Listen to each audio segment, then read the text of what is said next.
bagaimana kabar Bapak Ibu hari ini?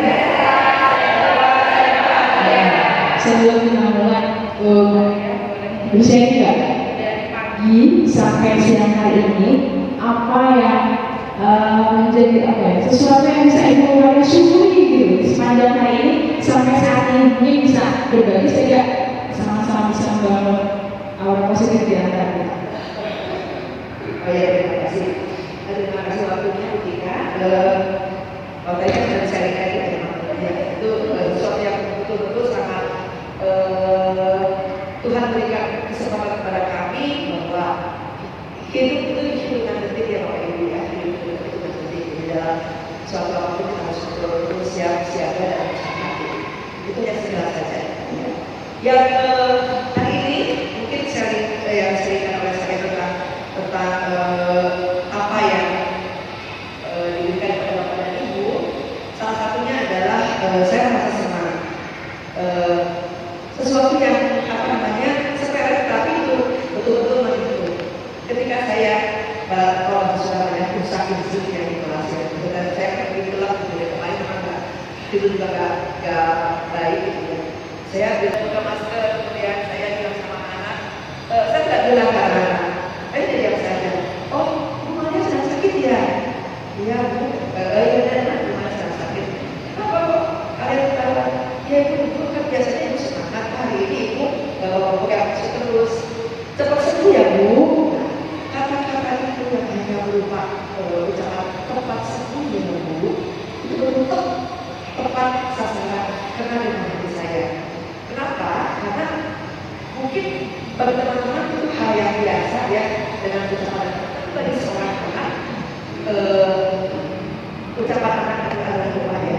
Jadi itu memberikan, jadi saya akan senang saat ada dengan anak di dalam kelas itu membuat semangat saya untuk belajar. Terima kasih. Terima kasih buat temannya. Ibu bisa kan jalan dari rumah Cimahi ya sampai ke Ursula Bandung. Jalan kilometer Bu? Berapa kilometer dari rumah sampai sini? 17. Kenapa kalau Ibu mau 17 kilo pagi-pagi datang ke Ursula mau ngapain sih? Apa sih? Buat selalu datang ke sini, dan selalu senang buat melaksanakan tugas di sini. Terima kasih Bu Tika waktunya. Ini menjelaskan budaya musik apa yang ada di sekolah, sehingga saya dulu paling jauh ya, kalau sekarang mungkin ada yang lain. Tetap semangat berada di sini. Yang pertama, banyak hal yang membuat saya selalu termotivasi. Gagal pasti pernah ya. Jadi kecewa gagal itu selalu ada. Tapi ketika saya menemukan sesuatu yang tidak sesuai dengan hati, tapi selalu ada jalan keluar. Nah, yang menguatkan itu siapa? Anak-anak tentunya. Dari saya mengajar kelas 1, 2, terus 3, lalu sekarang mengajar kelas besar. Itu tuh mereka yang memberikan saya satu kekuatan sehingga saya tuh selalu semangat ke sekolah. Ucapan-ucapan mereka gitu ya. Nah, yang paling mengubah saya adalah ketika saya mengajar kelas kecil. Nah, itu yang saya rasakan. Kenapa? Karena kalau mengajar kelas kecil, kitanya dari segi ucapan, pakaian, kata-kata, lalu tindakan kita semrawut nggak sesuai aturan, itu pasti dididik. Nah, ternyata budaya kita tuh sangat bagus. Dari mudah-mudahan nih ke depannya budaya positif ini tidak hanya anak saja, cuma semua guru mungkin budaya positifnya terus ada. Terima kasih Bu, satu lagi ya. Terus kasih inspirasi dong buat kita semua. Inspirasi dari kami ya sebenarnya.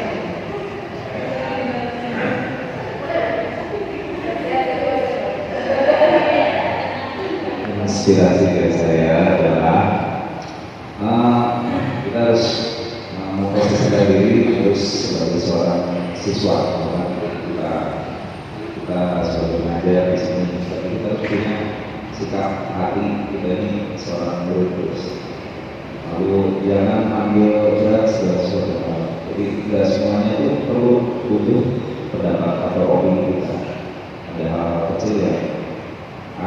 segala godaan kita kalau kita pikirin gitu. Jadi kayak gitu. Terus yang ketiga berarti ya yang saya pelajari ya kurang lebih beberapa tahun lah dari sini. Apa ya? Ya mungkin jadilah selalu kita punya perspektif lain dari segala sesuatu kalau ada masalah. Coba cari perspektif lain itu ada di atas supaya kita lihat segala sesuatu dari atas itu bisa lebih sempurna. Jadi maksudnya jangan down sama apapun yang terjadi. Jadi beranikan diri untuk selalu kalau perlu berpendapat ya berpendapat. Tapi kalau anda duduk merasa lebih baik diam lah. Jadi beranikan diri untuk seperti itu. Jadi gitu.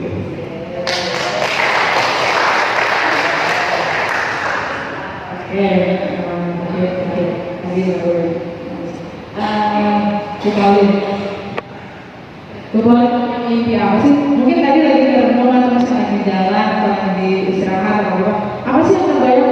Boleh punya mimpi apa sih?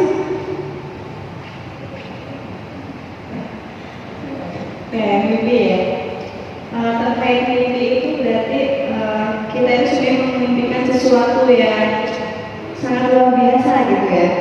Mungkin sederhananya kita bisa memberikan atau mendidik anak kita dengan baik, memberikan contoh dan teladan yang baik, itu juga merupakan salah satu mimpi kita, di mana anak-anak yang dititipkan kepada kita itu merupakan aset untuk bangsa kita ya, terutama di mana kita harus bisa mencerdaskan mereka, memberikan mereka karakter yang baik. Dan di sini juga tentu saja budaya positif itu harus melekat juga di dalam diri mereka. Ini yang pengen kita kembangkan ya untuk anak-anak agar mimpi kita juga bisa tercapai. Baik, terima kasih. Tepuk tangan buat Bapak Ibu Baik, Bapak Ibu, izinkan saya hari untuk sedikit berbagi dari materi apa yang sudah kami dapatkan. Jadi selama beberapa waktu ini saya didampingi oleh Ibu Ani Rohmas sebagai pengajar praktik yang mendampingi saya bersama 5 teman saya lainnya. Kemudian ada Ibu Yuliana Fitriani, beliau memang berada jauh dari tempat ini di Kalimantan, tetapi beliau mendampingi kami kelompok dari dua proyek aktif digabungkan dan didampingi oleh ini. Kemudian kami juga selama 1 bulan itu sudah berproses untuk mengenal beberapa hal, khususnya tentang filosofi pendidikan menurut Gender Dewantara. Kemudian setelah itu kita juga mengenal nilai yang belum bergerak, dan di modul 1 ini terakhir kita mempelajari tentang budaya positif. Dari modul 1 sampai 1.4 ini ada kesinambungan, jadi tidak terputuskan di setiap modulnya, sehingga di dalam refleksi di akhir modul pasti kami diminta untuk membuat koneksi dari setiap materi-materi yang sudah dipelajari. Nah, ini adalah dari modul 1.4 tentang budaya positif. Nah, beranjak dari pemikiran Gender Dewantara, salah satu tokoh hebat Indonesia ya Bapak Ibu, yang mungkin pemikirannya itu terkadang kita tergeser oleh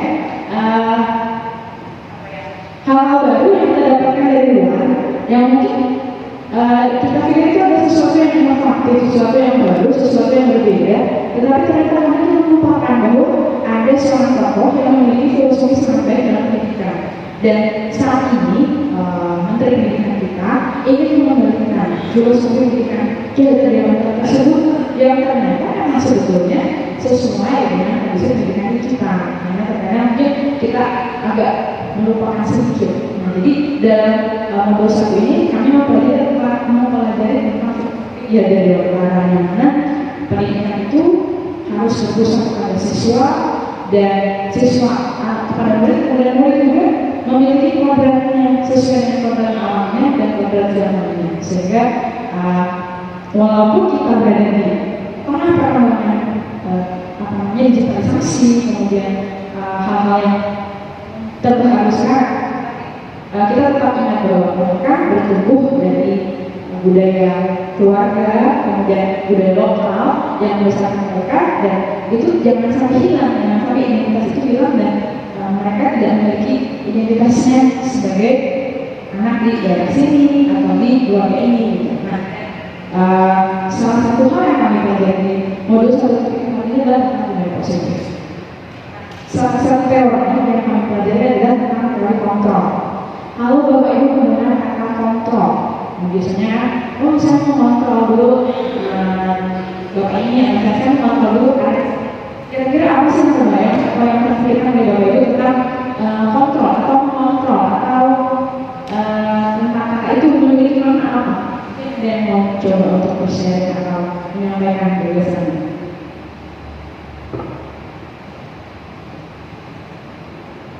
Kayaknya udah mau jawab tuh. Kalau gue mengenai kontrol, apa sih yang terpikir di benak Ibu?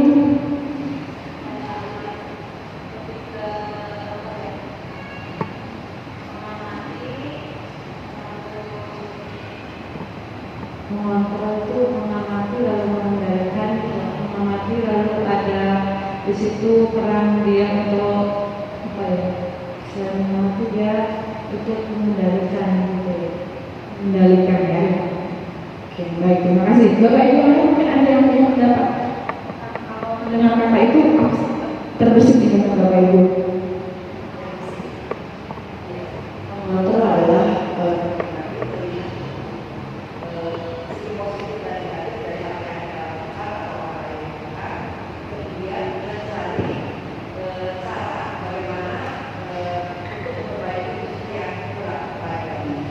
bukan yang melihat saja kemudian, tapi dilihat kemudian diperbaiki apa kurangnya.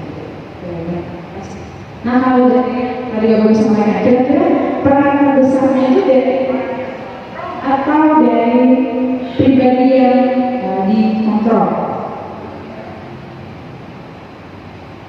Dari kita yang mengontrolnya atau dari si pribadi-pribadi yang kita lihat yang kita amati tadi? Bagaimana aja?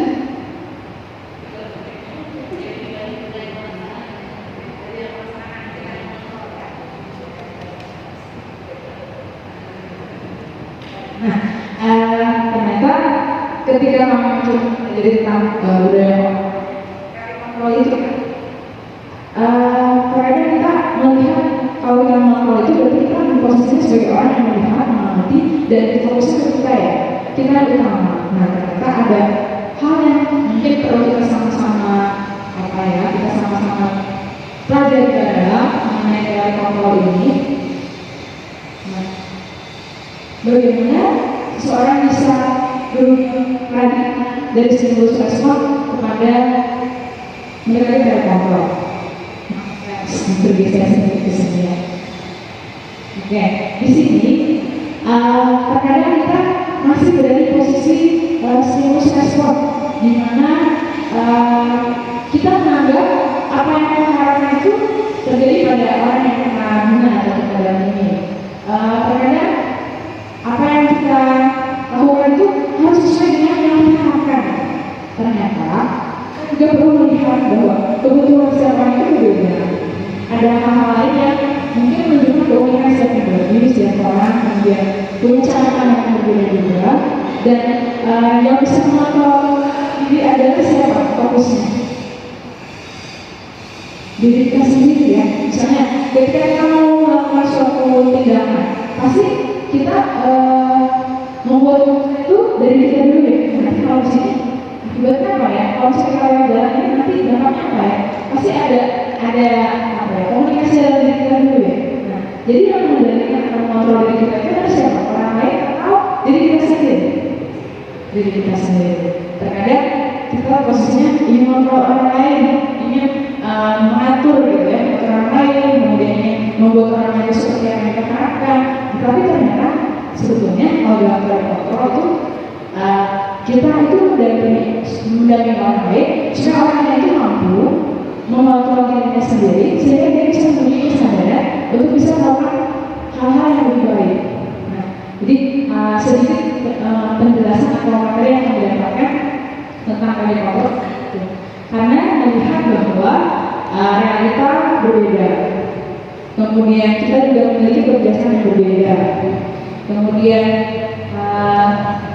kita tidak bisa mengontrol orang lain, tapi yang bisa mengontrol adalah diri kita sendiri. Nah, ini yang kami pelajari tentang dikontrol yang dikembangkan oleh Stephen Covey dan dikembangkan lagi jadi teori choice theory, ini lebih pada pilihan. Nah, kita sebagai guru biasanya kita lebih berperan ke sana ya, ingin mengontrol anak kita, memastikan mereka baik-baik saja, memastikan mereka dalam keadaan yang sesuai dengan harapan kita, dan ternyata ada yang perlu kita sedikit perbaiki bersama-sama. Ternyata dalam karya ini kita belajar untuk bisa memberikan keleluasan pada anak atau kepada orang sekitar kita untuk bisa mengontrol dirinya sehingga bisa menggerakkan hal yang lebih baik. Sedikit tentang teori kontrol yang kami pelajari. Nah, saat ini kurikulum baru, kemudian ada kebijakan baru, adanya diharapkan adanya perubahan paradigma dalam belajar. Mungkin dulu tahun-tahun sebelumnya ranking masih menjadi hal yang utama, ya. Kemudian nilai-nilai itu masih persaingan para peserta, dan bahkan aku juga mungkin sama ya, memiliki persepsi bahwa belajar dengan anak-anak itu adalah sesuatu yang utama. Nah, ternyata saat ini kita mendapatkan juga nih hal-hal baru, dan kebetulan kami mendukung tentang perubahan paradigma dalam pembelajaran, di mana pembelajaran saat ini mengutamakan pada pengembangan kompetensi dan juga pengembangan karakter sesuai dengan nilai-nilai di profil pendidikan Pancasila ya. Kita dikombinasikan juga dengan nilai-nilai esensial yang pastinya memiliki kesamaan, hanya beda istilah saja. Jadi tepat sekali kita rumuskan di sini bahwa fokus dalam pembelajaran pula juga fokuskan pada pendidikan karakter. Nah, ternyata apa yang kita putuskan, apa yang kita putuskan bersama di kampus ini sesuai dengan paradigma perubahan pembelajaran yang saat ini digaungkan di Indonesia ini. Mengapa? Ya, karena tadi itu terkadang kita lupa untuk mengasah karakter anak-anak sehingga mereka bisa melakukan apapun hanya untuk mendapatkan hasil belajar yang maksimal. Padahal sebetulnya yang diharapkan bukan hanya hasil belajar saja, tapi kepada perubahan sikap, perubahan perilaku, perubahan karakter menuju arah yang lebih baik, dan kompetensi-kompetensi lain yang mengiringi. Ya, seperti misalnya kita melakukan kegiatan-kegiatan project, pasti kegiatan project itu tidak hanya satu kompetensi saja yang diasah atau digali dari anak-anak seperti yang sudah kita lihat hasilnya. Mereka bisa membangun berbagai kompetensi dan karakter yang diharapkan sesuai dengan nilai-nilai atau value yang diyakini secara nasional, profil pendidikan Pancasila, dan kita di sekolah ini juga punya nilai-nilai esensial yang menjadi kekuatan nilai-nilai bagi sekolah kita. Kemudian pembelajaran paradigma baru memastikan pembelajaran yang berfokus kepada murid, yang mana setiap murid belajar sesuai dengan kebutuhan tahapan namanya. Teori ini sebetulnya sudah didapatkan dari jauh-jauh hari, sudah kita pernah terima ya. Nah, terkadang mungkin dengan kondisi kita di kelas yang harus menghadapi anak jumlah yang banyak, kemudian sebelum ada tuntutan menyelesaikan materi atau kajian yang dipelajari, sehingga akhirnya mungkin hal itu agak berbeda. Nah, mudah-mudahan dengan kurikulum merdeka yang sedang saat ini dilakukan, kita bisa semakin memfasilitasi para murid untuk bisa belajar sesuai dengan kemampuannya, sesuai dengan minatnya, bakatnya, dan mungkin kalau bisa sesuai kebutuhan mereka. Itu mungkin yang perlu kita sama-sama gali tentang paradigma pembelajaran, perubahan paradigma pembelajaran. Nah, kemudian diharapkan dengan adanya hal tersebut kita bisa membangun disiplin positif, di mana dalam budaya kita kalau kita menggunakan disiplin, kita tuh inginnya selalu sesuatu yang harus dipaksakan, dibiasakan sehingga menjadi sesuatu yang baik. Contohnya misalnya adanya peraturan-peraturan yang harus begini, sehingga anak-anak terbiasa, kita juga terbiasa menjadi pribadi yang disiplin. Tapi ternyata disiplin itu tidak bersifat hanya berupa motivasi dari luar atau ekstrinsi saja, tapi ternyata dari pengertiannya pun bisa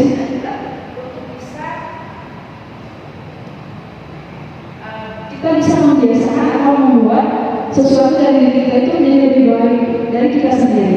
Nah, jadi ada budaya positif, kemudian kita belajar tentang perubahan paradigma, lalu kita juga belajar tentang disiplin positif, maka diharapkan bahwa kita bisa menjadi seseorang yang mampu memiliki nilai-nilai baik kita ketika kita melakukan sesuatu itu atas kesadaran kita karena meyakini adanya sesuatu hal yang baik yang kita lakukan. Misalnya contoh, kita mengikuti pelatihan, apakah yang ada di situ atau karena minat kita untuk ikut pelatihan karena ingin mengembangkan potensi kita. Nah, seperti itu. Atau misalnya kita mengikuti kegiatan di sekolah, apakah karena rutinitas seperti itu ataukah memang kita memiliki keyakinan bahwa hal itu akan memberikan dampak buat saya.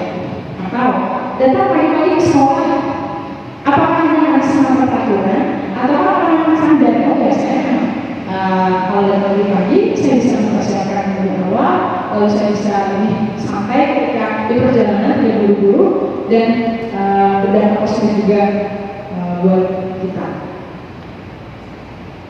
Itu ya untuk disiplin positif. Dengan kata lain, disiplin diri juga mempelajari bagaimana cara kita mengontrol diri kita. Maka kembali lagi ke dalam kontrol tadi ya.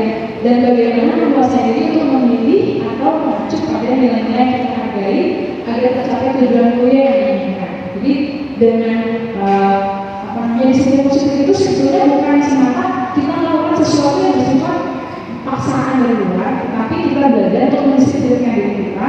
Bagaimana caranya kita meyakini kita nilai baik yang kita dapatkan dari tindakan atau perbuatan yang kita lakukan dan berdampak baik di dalam kita. Maka salah satu hal dalam budaya positif adalah adanya disiplin positif pada setiap pribadi. Maka disiplin positif pasti kita mengharapkan dalam proses pembelajaran anak-anak memiliki disiplin diri. Ya, mungkin awalnya kita membiasakan mereka dengan peraturan atau hal yang sifatnya lebih ke arah motivasi ekstrinsi dari kita. Tetapi sesungguhnya arah dari disiplin positif ini adalah kita memfasilitasi anak-anak supaya bisa memiliki atau meyakini nilai-nilai kebajikan yang sekiranya bisa memotivasi mereka, bisa menumbuhkan motivasi intensif serta perubahan-perubahan yang baik pada diri mereka. Nah, ada beberapa motivasi perilaku manusia yang kita juga pernah mengalami ya, diantaranya yang pertama karena mungkin ya kita melakukan sesuatu adanya takut akan adanya hukuman atau misalnya adanya ketidaknyamanan jika kita tidak melakukan. Kemudian ada juga karena ada semua itu akan ada reward, ada iming-imingnya, saya mau itu ya karena nanti pasti saya dapat itu, ya. Tapi dari motivasi yang sebaiknya tumbuh baik kita maupun anak kita juga, yaitu menjadi orang yang ingin menghargai diri kita sendiri gitu. Jadi ketika kita melakukan sesuatu, kita memiliki keyakinan bahwa yang saya lakukan itu adalah bentuk penghargaan pada diri saya. Oh, saya datang awal, ternyata saya juga bisa lebih nyaman, bisa lebih santai, bisa mempersiapkan diri untuk pembelajaran. Saya tidak terburu-buru, bukan semata karena nanti ditegur sama karena asal saya merah. Ada beberapa motivasi. Apakah salah kalau kita motivasi itu yang pertama yang kedua itu tidak juga? Pasti memang dari diri kita pasti ada saja ya hal seperti itu, tapi diharapkan untuk pembangunan karakter dan membiasakan diri sekolah ada menurut proses menghargai diri kita dengan melakukan sesuatu tindakan. Pasti di kelas juga Bapak Ibu sama ya kita mengajar asal buat media ini itulah untuk ternyata setelah menggunakan media ini itu membuat pembelajaran lebih menyenangkan. Kalau misalnya proses pembelajarannya anak-anak bisa lebih mudah menerima materi, pasti akan ada suatu keberhasilan hal-hal positif yang didapatkan dari Bapak Ibu ketika kita melakukan sesuatu. Tapi mungkin ketika ada juga nih ketika melakukan sesuatu saya harus buat ini, pasti nanti kalau nggak buat ada teguran. Nah, tapi diharapkan kita melakukan hal tersebut itu dengan motivasi dari diri kita sendiri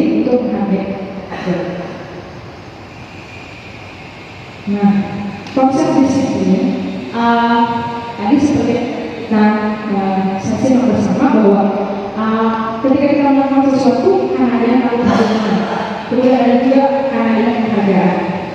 Boleh hal ini dilakukan, boleh saja karena kita juga punya institusi yang punya tuntutan itu, dan itu wajar kita lakukan karena masih sebagai kewajiban kita.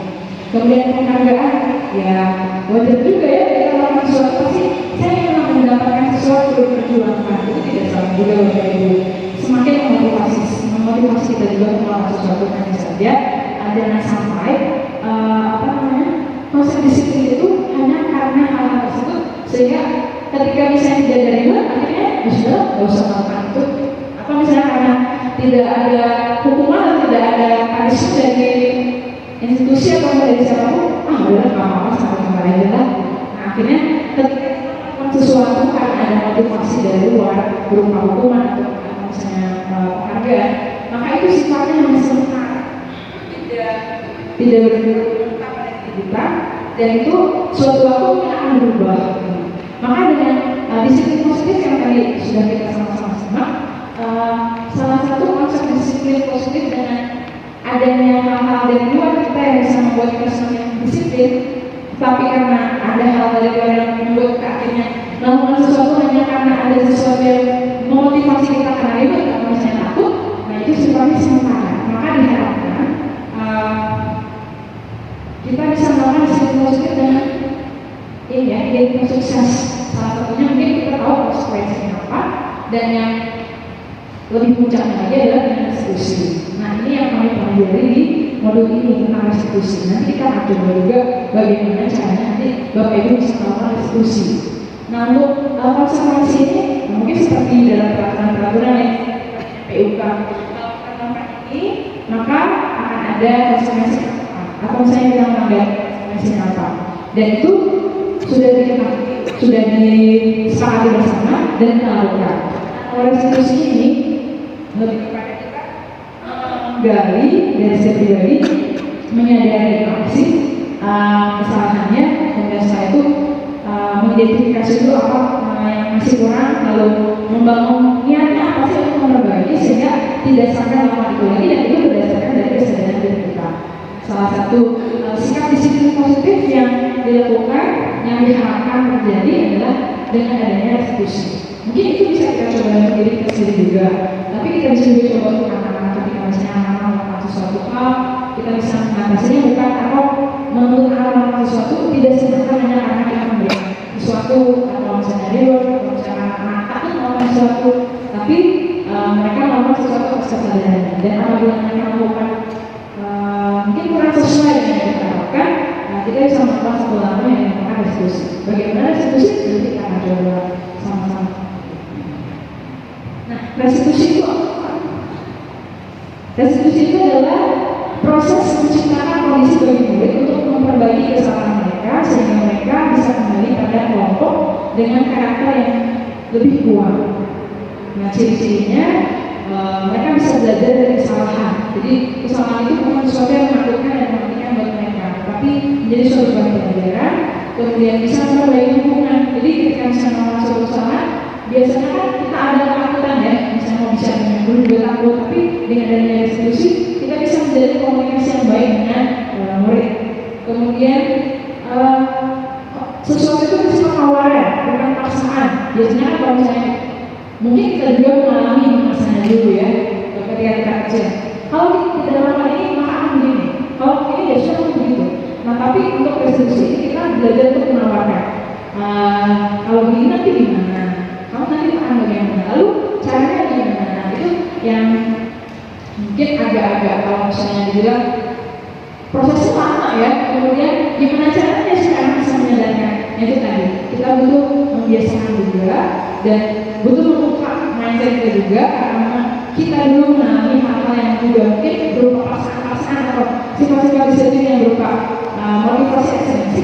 Sementara kita saat ini belajar untuk bisa memperbaiki karakter anak-anak dengan cara-cara yang lebih halus dan bisa membangun anak-anak dengan diberikan kebebasan. Karena mengapa dalam masalah itu?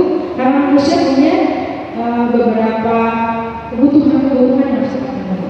Oke, kita akan coba kita Bapak Ibu. Misalnya ada seorang anak yang terlambat. Kalau misalnya kita beri hukuman, kira-kira bagaimana?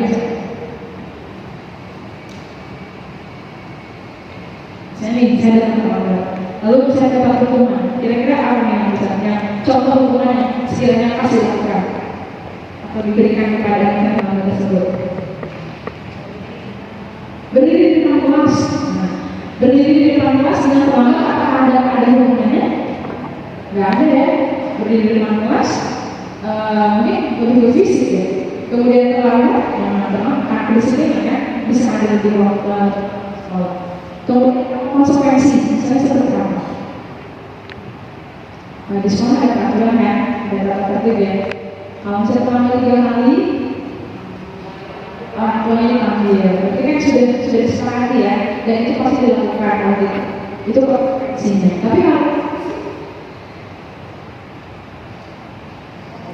kayaknya belum membagikan sesuatu. Gitu. Diajak berbicara apa sih yang menyebabkan kamu dan teman-teman. Kemudian kalau itu misalnya ulang-ulang kita bersama dengan itu supaya kedepannya dia tidak melakukan lagi. Dan juga menyadarkan anak supaya dia tidak melakukan. Terima kasih Bu Rana. Betul yang disampaikan bahwa dengan institusi itu kita tidak semakan mengejar sama kamu terlambat, lalu kamu harus begini gitu. Tapi kita juga perlu tahu mungkin ada alasan tertentu yang membuat dia terlambat. Lalu bagaimana anak tersebut bisa memperbaiki untuk kedepannya saya tidak akan terlambat lagi. Apa yang akan mereka lakukan? Jadi itu semuanya bertumbuh dari kesadaran diri sendiri. Nah ini mungkin contoh yang tadi ya, kalau hukuman, nyapu halaman terlambat sama nyapu halaman ada hubungannya ya. Tapi terkadang mungkin dulu kita mengalami juga seperti itu. Kemudian kalau konsekuensi terlambat, ya kamu gak bisa masuk kelas, kamu sudah ada di luar, tidak ikut interaksi juga mungkin. Itu konsekuensinya. Kalau tadi ya disampaikan teman-teman juga kalau terlambat berulang-ulang orang tua harus datang ke sekolah. Kemudian kalau restitusi kita menanyakan pihaknya kelas apa, lalu bagaimana dia bisa memperbaiki. Nah ini ada contoh-contoh kasus ya. Menurut Bapak Ibu ini termasuk hukuman, konsekuensi atau restitusi. Murid yang berlari 10 meter murid yang tidak menggunakan sepatu hitam, anak pakai sepatu hitam sepanjang hari dan tidak menggunakan alas kaki. Konsekuensi karena akhirnya harus pakai sepatu hitam, tapi dia tidak pakai sepatu hitam ya. Murid yang tidak mengerjakan PR dan mengerjakan saat istirahat.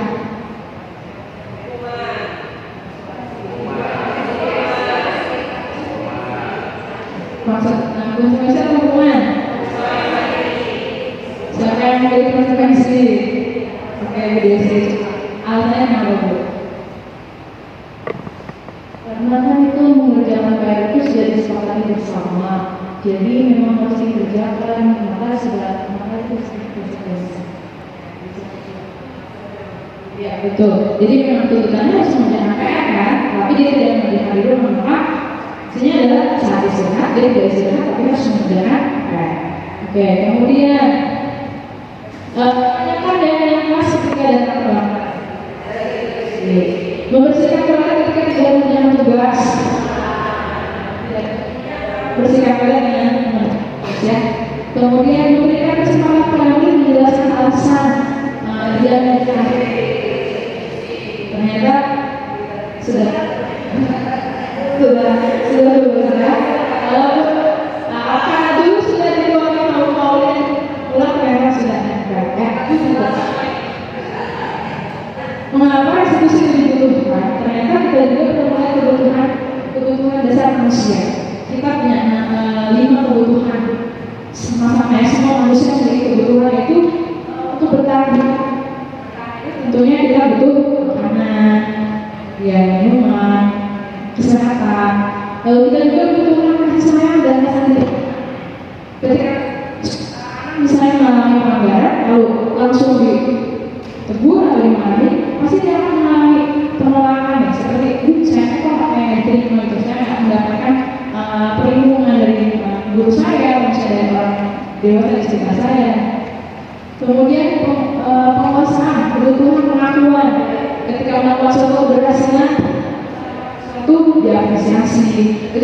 kebutuhan bagi kita manusia khususnya.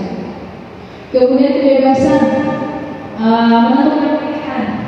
Jadi salah satu kegiatan itu kan bagaimana cara memperbaiki, berarti dia diberi kesempatan memilih kan, tidak dipaksakan. Tapi dengan dia bisa memberikan kebebasan buat dia bisa melakukan perbaikan dirinya. Kemudian kesenangan, ya, kesenangan. Itu kebutuhan dasar kita sama-sama memiliki kebutuhan ini. Anak-anak kita juga sama. Maka ada 5 posisi kontrol bisa terjadi pada diri kita, ya. Sebagai penghukum, kita itu bisa menjadi seorang pembuat bersalah, atau kita bisa menjadi teman, pengantar, atau juga bisa menjadi manajer. Nah, mungkin kita pernah ya jadi penghukum. Oke, saya juga pernah juga, atau kita juga pernah merasa dihukum. Kemudian pernah bersama menjadi seorang yang merasa bersalah. Nah, coba kita akan gali ya contoh-contoh yang terjadi atau pernah kita alami waktu dulu kita kecil atau misalnya juga. Kira-kira kalau menjadi penghukum kira-kira gimana?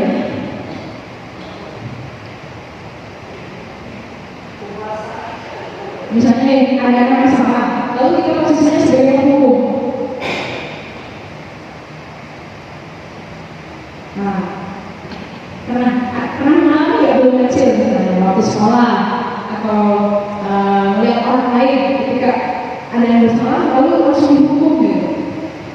Kamu sih pasti kamu dari satu kelompok. Nah, itu langsung ya. Berarti seolah-olah jadi kayak dia itu udah nggak berharga banget ya. Ada apa dia merasa direndahkan, tidak berharga lagi sehingga dia akan mengalami takut dan bahkan tidak akan mengalami penurunan. Kemudian sebagai pemberi rasa malu, misalnya kamu gak sayang sama orang tua kamu yang sudah menyekolahkan kamu, sudah kerja. Biasanya kita juga terkadang gitu ya, kasih memotivasi mereka, tapi ternyata sebenarnya jadi saya jadi sedih nih. Atau misalnya kamu melakukan itu buat membuat ibu sedih loh. Ibu jadi karena perbuatan kamu itu jadi sedih, kesal gitu. Nah, jadi mereka tidak merasa bersalah kan. Jadi juga ternyata perhatiannya dari sini supaya tidak sampai membuat anak itu merasa menjadi bersalah terus. Kemudian menjadi teman, ya. Saya ulang lagi, sudah untuk kali ini nggak apa-apa ya. Nanti itu coba bantu. Tapi untuk selanjutnya kamu coba lagi ya. Ternyata dia mulai dan ketika dia tidak mendapatkan ada sikap, misalnya atau kita sikap kedua, atau misalnya kita tidak menjadi pelindung dia,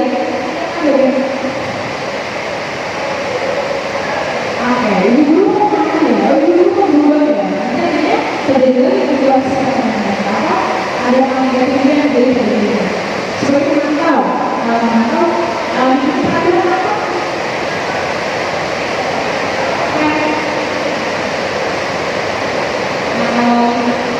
Sebagai jadi tadi dalam diskusi kita siap tahu kenapa terjadi seperti itu, alasannya apa, apakah sesuai kita ada beberapa kesepakatan, gimana caranya kita bisa memperbaiki tersebut. Itu mudah-mudahan nanti kita sama-sama bisa bergeser ya, menjadi para guru yang posisinya sebagai manajer kelas yang tidak ini yang berikan mencoba menjadi manajer mereka sehingga mereka benar-benar bisa melakukan. Ini beberapa contoh kata-kata yang bisa diucap. Posisinya sebagai pendukung, sebagai teman, sebagai manajer atau sebagai pengajar. Ya. Nah, salah satu kebutuhan budaya kita membuat yang ada. Nah, ternyata pas dengan kayak mas itu sifatnya lebih umum dan apa namanya bisa dilakukan oleh siapapun. Kalau sekarang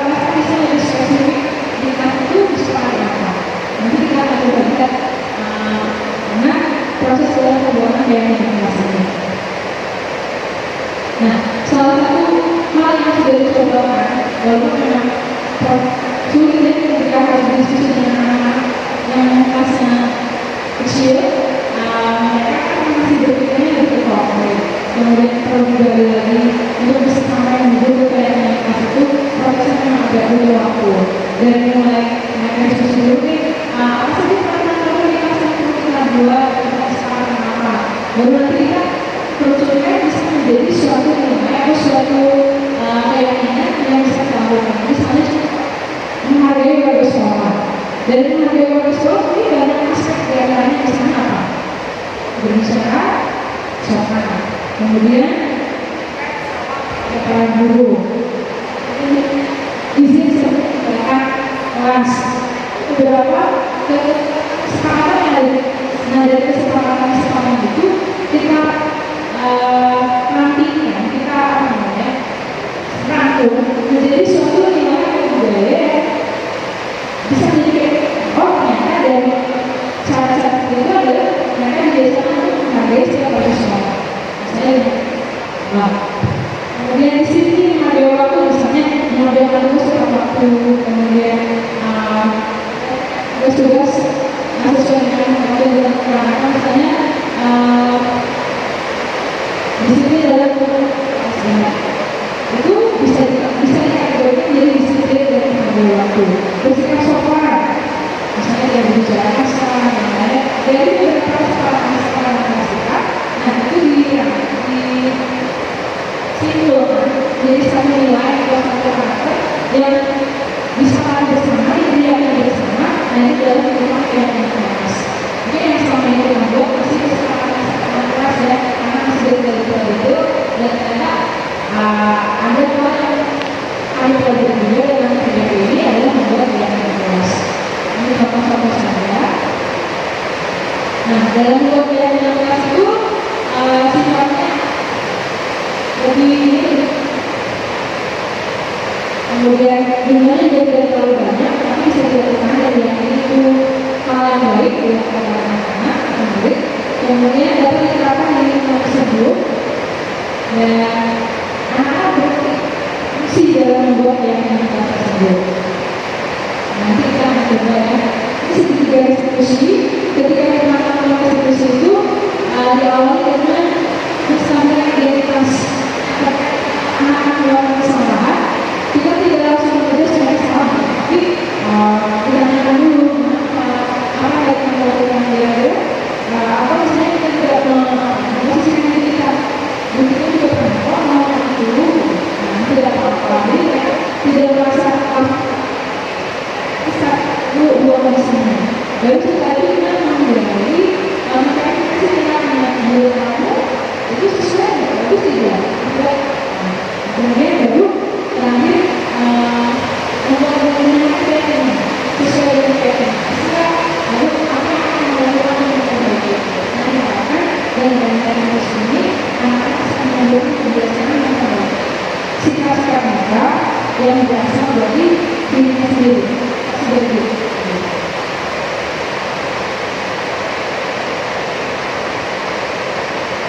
Ini masih sama. Lalu untuk beberapa pertanyaan atau beberapa kali maka saat melakukan tindakan ini seperti itu ya, karena ketika melakukan kesalahan memang bermain itu menyenangkan, tapi kalau terlalu lama pasti ada akibatnya. Nah itu jadi dulu kemudian baru kita dicari kenapa itu salah, disadarkan dulu, setelah itu baru mereka mengakui keyakinan apa dan membangunnya apa yang akan dilakukan dalam hal tersebut. Nah semoga nanti kita sama-sama bisa belajar ya melakukan diskusi di kelas. Mungkin saya juga setelah belajar ini hal yang harus saya alami dalam saya untuk serat dan beberapa anak yang dominan ya awalnya ketika orang belajar mereka butuh seperti kita tuh langsung mengeluarkan kita dari mereka, tapi ya sampai juga sebenarnya untuk mengenang apa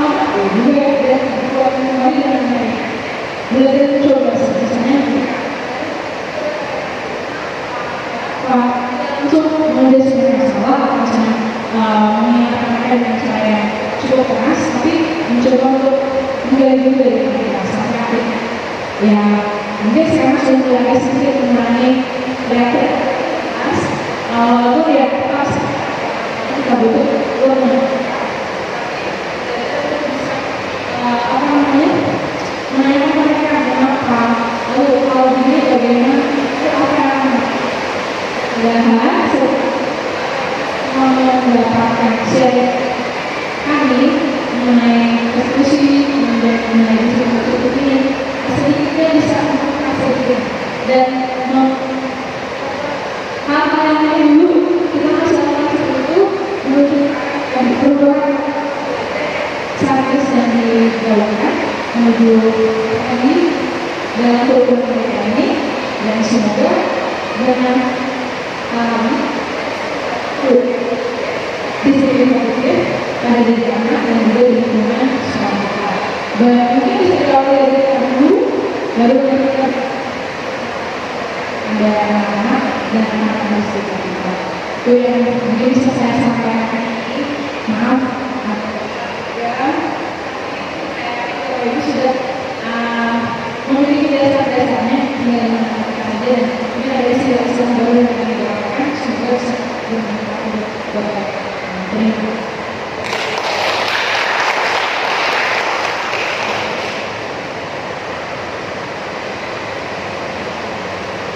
Baik, terima kasih Bu Rina. Lagi kita berikan aplaus untuk